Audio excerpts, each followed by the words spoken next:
The black woman is surrounded, mocked, and harassed, but the men laughing have no idea who they're provoking. What will happen when one of them pushes too far? Let us know in the comments section below. She didn't flinch when the first slur hit her. Maggie Holloway kept walking like she didn't hear it.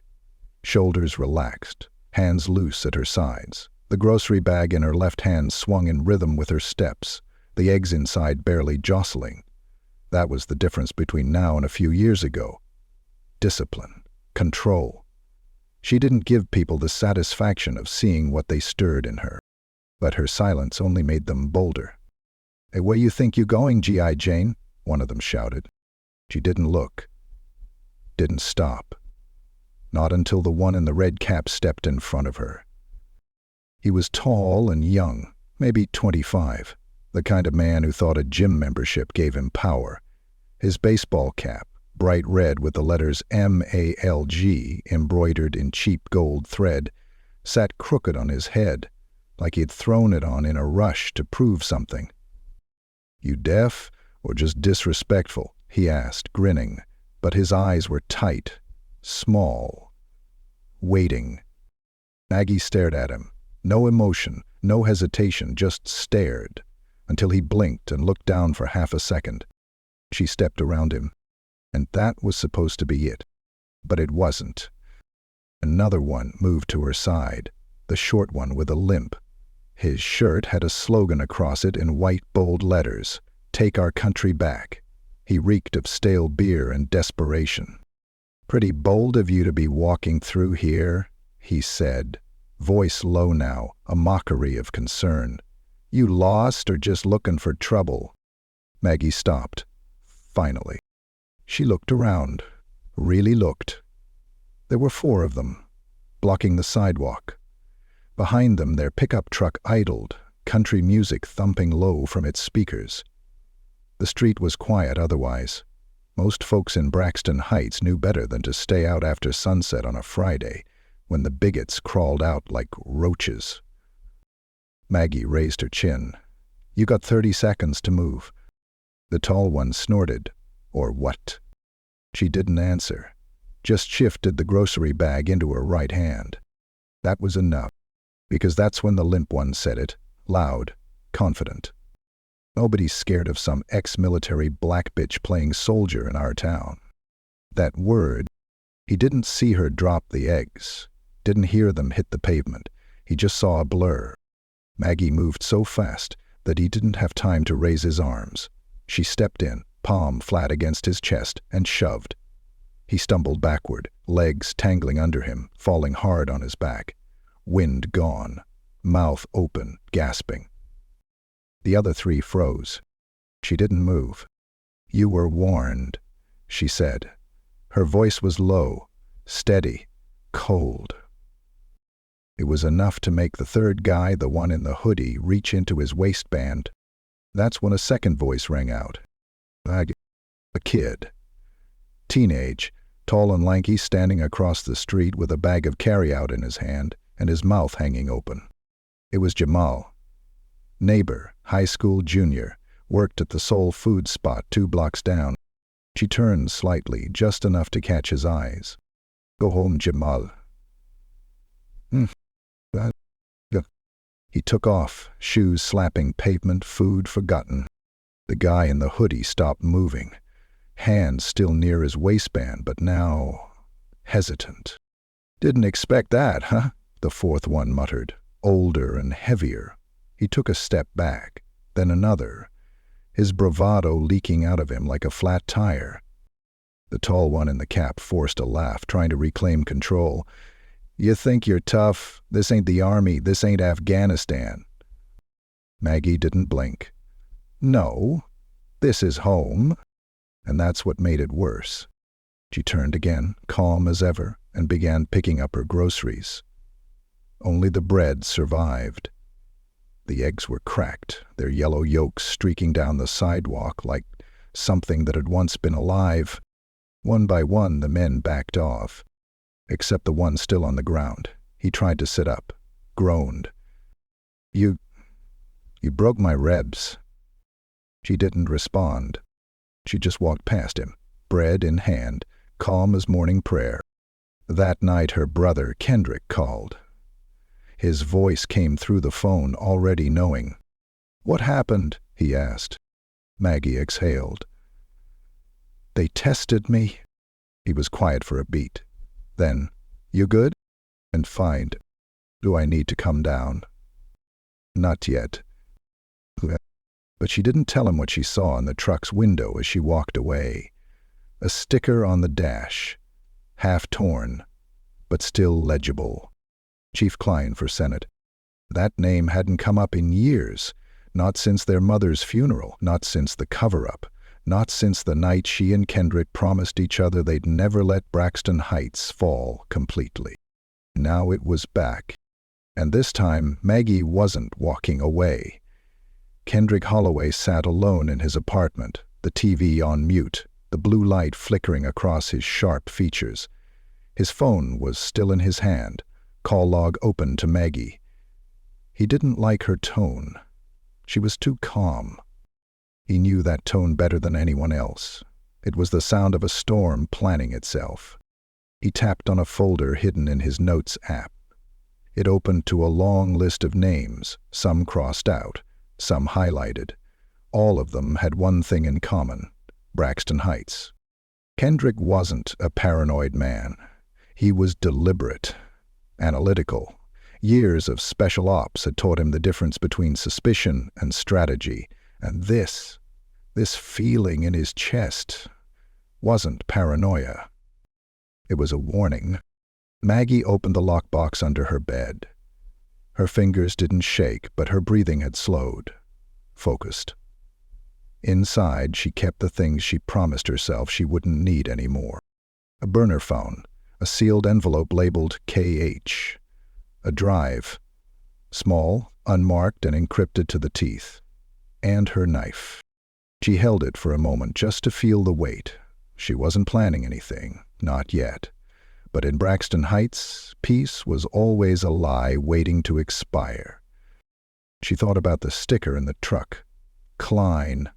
Of course it would be him. Harold Klein had been chief of police back when their mother was still alive, still cooking gumbo on Sundays, still laughing at sitcoms with the volume too loud.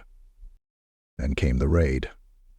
No warrant, no apology, just bullets and paperwork and silence. Maggie was 17. Kendrick was 13. And Klein? He disappeared quietly into early retirement. Until last year. She tapped the burner phone twice. It powered on, its screen lighting up like a secret. She sent one text. Found Klein's name. Connected to local instigators. Will investigate. Then she powered it down. That was the only message she'd send on that phone. One text to an old handler. Just in case. The next morning, the protest signs went up like weeds after rain. Defend our neighborhoods. America for Americans. Stand with Klein. The protesters lined up on 4th and Maple, just 3 blocks from Maggie's building. Same men, same truck, same red hats. But now there were more of them. Some local, some not, some paid. It was obvious in the way they held their signs too stiff, in the way they looked around waiting for cameras. This wasn't a protest, it was a production. Maggie stood across the street with her hoodie up, sunglasses on. She watched, counted, noted patterns. The one who grabbed at his waistband yesterday was now holding a megaphone. The limping one wore a body cam. It was organized, scripted, and funded. Behind them, a black SUV rolled up slowly. Tinted windows, expensive. It stopped for only a moment. Maggie saw the silhouette in the front seat. White hair, stiff collar, wide face. Harold Klein. She clenched her jaw. He was older now, but the smugness hadn't aged a day. Still thought he was untouchable. Still thought the badge he used to wear gave him the right to move like a king. But Maggie wasn't 17 anymore. Across the street, A group of high school students, mostly black and brown, gathered at the corner, watching the crowd with quiet disgust. Jamal was among them. Maggie stepped forward. Not into the protest. Into the kids. "Y'all okay?" she asked. Jamal looked surprised, then relieved. "They came back. They said up at sunrise." Another boy added. "One of them tried to scare Miss Loretta at the bakery. Said she needed a license to sell to real Americans." Maggie didn't flinch. "Did she call the cops?" "They laughed," Jamal said. "Said the cops were already here.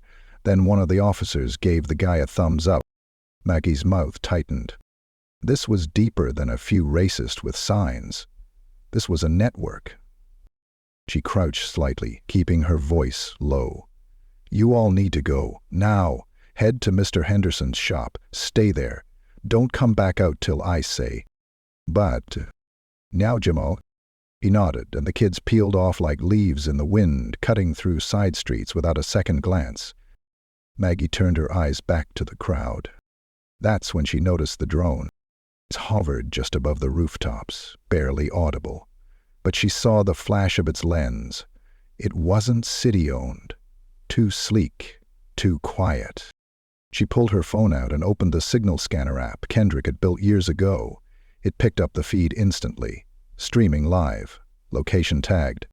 Not to a news outlet, but to a private server. IP address bouncing through 2 locations in D.C. Maggie smiled without warmth. They were documenting their intimidation, broadcasting it, probably cutting it into propaganda clips to raise funds or votes. And Klein was behind it. She tapped her screen twice, copied the feed's source code, and sent it to the burner phone's drive. Then she walked into the protest. Slowly, deliberately. One of the red hats turned to her, scowling. "You lost again, sweetheart?" Maggie ignored him and kept walking, straight toward the SUV. 2 more stepped into her path. "That's close enough." Klein's window rolled down 2 inches. He didn't look surprised to see her. "You always did have nerve," he said. His voice was smooth, slippery. "Didn't think you'd still be in this dump." Maggie stopped, hands at her sides. "You should have stayed gone." He chuckled. "I came back for the city, just like you." "No. You came back for money, power, and fear." He leaned forward slightly. "And you came back for what? Justice?" She smiled now. "Just a little." "No. I came back for truth." His expression faltered for a fraction of a second. That's when she knew he was worried. She turned and walked away, past the glares, past the signs, past the drone still following her like a ghost. The revolution didn't always start with noise. Sometimes, it started with one woman and a very quiet plan. Kendrick stared at the footage on his monitor, his jaw locked so tight it ached. He had scrubbed the drone feed Maggie intercepted, bounced it through 3 separate servers, decrypted the signature file. What he found made his stomach turn. A full roster of edited protest footage, spliced with violent B-ROM from other cities, crowd noise enhanced, faces blurred out, all uploaded under a dummy account linked to a PAC, a political action committee, one tied directly to Harold Klein's Senate campaign. This wasn't just harassment. It was theater, manufactured chaos for political gain. He leaned back in his chair, eyes on the ceiling, heart thudding like war drums in his chest. This wasn't what he'd trained for, but it was exactly what his training prepared him for. He pulled out his phone and tapped Maggie's contact. "I've got proof," he said when she picked up. "Klein's using a fake protest archive to raise campaign dollars. The metadata links back to a shell pack. It's dirty money, serious federal-level charges if it's exposed, right?" Maggie didn't say anything for a long beat. Then, "Good. We'll burn it all down." "Now?" "We don't get reckless. We move in silence. Build the case, we expose it publicly. Controlled. legal. We'll do both, she said, her voice cold as glass, clean and dirty. We play both sides. Kendrick paused. You're slipping. No, I'm remembering. He knew what that meant. Maggie's time in country had left scars they never talked about, scars that bled into decisions like these. He didn't push her. Instead, he said, "Meet me at the vet center tonight. After hours. I'll show you everything." He stared at the call screen until it faded. Then he stood and started packing. Maggie stood outside the Veterans Outreach Center on Jackson Ave, hands in her coat pockets, shoulders still as steel. The center had once been a salvation for both her and Kendrick. Now it was a safe house. The door opened with a beep. She stepped inside. The lights were dim. Kendrick stood at a table in the back office, old-school corkboard pinned with photos and printouts. USB sticks in labeled jars, handwritten notes in red ink. He gestured. "You need to see this." Maggie walked to the table and scanned the evidence. It was worse than she thought. The same SUV from the protest had been spotted at rallies across the state. Always nearby, always parked, sometimes visible, sometimes just shadows and reflections. On one photo, someone had scribbled a note. Same team, same uniforms, civilian roles, rotating locations. "These aren't random protesters," Kendrick said. "They're paid actors, private contractors. I cross-checked faces. Some of them are registered with security firms. Others, no ID at all. Ghosts. Mercenaries," Maggie muttered. "No. Worse, politicians playing soldier. They're creating fear, just enough. They push it into communities like ours, provoke someone into snapping, then spin it into campaign gold." Maggie picked up a photograph, one of the limp man from the sidewalk. He was smiling in a press photo, wearing a deputy's uniform. Beneath the image, a name, Travis Meeks. Former deputy, suspended 2017 for misconduct. Her lip curled. They're using failed cops and out-of-work thugs as props. Exactly. Kendrick clicked a remote. A video played on the wall-mount screen. It showed a private meeting, blurry, shot through a window, audio distorted but clear enough. Klein sat at the head of a table. Two men in business suits flanked him. One was showing charts. Target demographics show spikes in engagement when community tension is high, particularly post-incident coverage. Our footage placement strategy ensures viral traction before opposition response. Klein leaned forward. "So what you're saying is, the more they scream, the more we win." Laughter followed. Kendrick paused the video. "They're baiting us."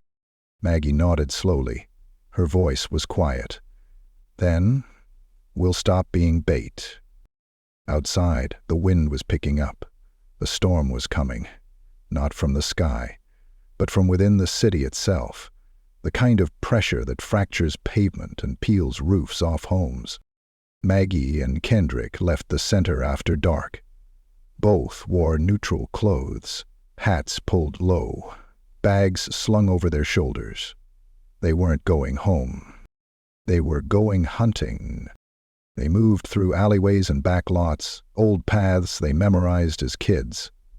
They crossed Braxton Heights like ghosts, touching pavement only where necessary. Their first stop, the warehouse. It sat behind an abandoned strip mall, fenced off, padlocked, forgotten by everyone except the few who knew what it really was. Inside that warehouse, the protests were born. U-Haul trucks sat backed against the loading dock. Boxes labeled with fake names, crates full of signs, cases of plastic water bottles with carefully branded labels for the cameras, and uniforms. Identical shirts and hats, all pressed and bagged. Maggie crept forward, ears tuned to every creak in the concrete. A security camera blinked lazily in the corner, its red light flickering like a dying match. Kendrick held up 2 fingers, then pointed left. She nodded. They split. Maggie climbed the stairs to the catwalk above. Kendrick crept toward the back office. Voices. Gotta be ready by Thursday. Rally in Midwood. Klein's flying in for a photo op. You sure we got enough warm bodies? Half the guys bailed after last week. Doesn't matter. The footage is what counts. Just need 5 or 6 screaming faces. Same ones, different angles. Maggie moved into position. She had eyes on 2 of them. Both armed. Both distracted. She tapped her earpiece. Silent signal. Kendrick responded with a single buzz. Ready. Maggie jumped first, dropped from the catwalk like a hammer, landing behind the first man. She swept his legs, grabbed his wrist, twisted. He dropped with a yell. The second man reached for his gun, but Kendrick kicked the door open and swept in, weapon drawn. Don't. The man froze. 2 zip ties later, both were face down on the floor. Kendrick picked up the clipboard on the table. It was a schedule. 3 more rallies. 3 more cities. 1 week before the election. He turned to Maggie. We shut this down. All of it. She stared at the bound men on the floor. No, she said. We expose them. And then we burn it down. The press conference was set for 10 a.m. at the heart of Braxton Heights Civic Plaza, just a few blocks from where it all began. Maggie stood behind the crowd, her hoodie pulled back, face uncovered. She wasn't hiding anymore. Kendrick was already in position, up on the stage next to Councilwoman Janice Torres, a longtime ally, with just enough guts to put her name on the line. Local media crews clustered around, cameras rolling. Phones were up. Drones hovered overhead like patient vultures, waiting to catch something fall apart. But nothing would, because this time, the ones who needed to fall already had. 2 days earlier, Maggie and Kendrick had walked into the district attorney's office with a folder. No introductions, no scheduled appointment, just evidence, hard, unshakable digital truth. Within hours, federal agents had stormed the warehouse. They found the uniforms, the fake signs, the payment logs, the full chain of evidence. They arrested 4 men on site, including a campaign manager and 2 former police officers moonlighting as security consultants. Another 6 were taken in before dawn. One of them flipped. Implying he got caught boarding a private jet headed to Virginia, trying to disappear just before the storm broke. It didn't work. Now, as the morning sun lit up the courthouse dome, the people of Braxton Heights came out in numbers. Some came for answers. Some came for justice. But many came for Maggie. Councilwoman Torres adjusted the mic and cleared her throat. Good morning. What we have witnessed over the past few weeks is not protest. It's not patriotism. It's deception. A manufactured campaign of fear, violence, and manipulation. She looked into the crowd, her gaze steady. Thanks to the bravery of local residents, and 2 veterans in particular, we now have proof. And today I can tell you this, the web has unraveled. Arrests have been made, charges filed, and those who tried to turn our community into a prop will face consequences. Applause broke out. Real applause. No one told them to clap. It just happened. Kendrick stepped forward. He wore a simple black jacket. No medals. No uniform. Just his truth. My name is Kendrick Holloway. I served overseas for almost a decade. I've seen what it looks like when powerful men use fear to control people. I've seen it in war zones. I never thought I'd see it here, at home. But I did. His voice didn't shake. It rose. What happened here wasn't random. It was designed, targeted, and it was aimed at people like you and people like me, at communities that don't get heard until they bleed. A hush fell over the plaza. Kendrick looked out at the faces. But this time, we didn't bleed. We stood up. He stepped back. The applause returned, louder now. Maggie stayed off stage. She didn't need the spotlight. She needed results, and she got them. Her phone buzzed, a text from Jamal. "They're showing it in homeroom. Everyone's watching. Even Coach cried." She smiled. Later that afternoon, Maggie walked past the old bakery on 6th Street. The closed sign had been flipped to open. Ms. Loretta stood inside with her apron on and her hands coated in flour, laughing with two kids who looked about 13. Maggie paused. Ms. Loretta noticed her and waved through the window. "Come on in, baby," she mouthed. Maggie nodded, but didn't move. She was still processing. It wasn't over. Racism didn't vanish in a week. Hate didn't collapse like a folding chair just because someone got arrested. But for the first time in years, Braxton Heights had a shot at something real. Accountability. Trust. Peace. She kept walking. That night, she and Kendrick sat on the rooftop of their childhood home, overlooking the block where their mother used to organize cookouts and hand out flyers for city hall meetings. The old grill pit was still there, rusted and overgrown, but somehow it looked noble. Kendrick passed her a bottle of ginger beer. They tapped bottles. "To Mom," he said. "To Ma." Silence settled between them like a warm blanket. "She'd be proud, you know," Kendrick said, not looking at her. "Of what you did." Maggie let the words wash over her. She didn't answer right away. "She'd be proud of us," she said finally. "Both of us." Kendrick smiled, then tilted his head toward the horizon. "You think it's over?" "No," she said. "But we've taken ground, and I'm not giving it back." He nodded slowly, then pulled a slip of paper from his back pocket. It was a letter. From the Office of the Attorney General, offering Maggie a consulting role on federal anti-corruption investigations tied to Klein's web of networks. Discreet, high impact. They wanted her to help clean up what others couldn't. She read it again, then folded it and tucked it under the bottle. "Not yet," she said. "Braxton Heights still needs me." Kendrick grinned. "Guess we both got roots deeper than we thought." They looked out over the city, lights flickering to life one window at a time.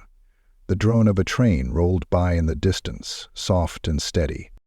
Down below, kids rode bikes without watching their backs. Neighbors leaned on porches, voices rising in stories and shared laughter. No signs, no slogans.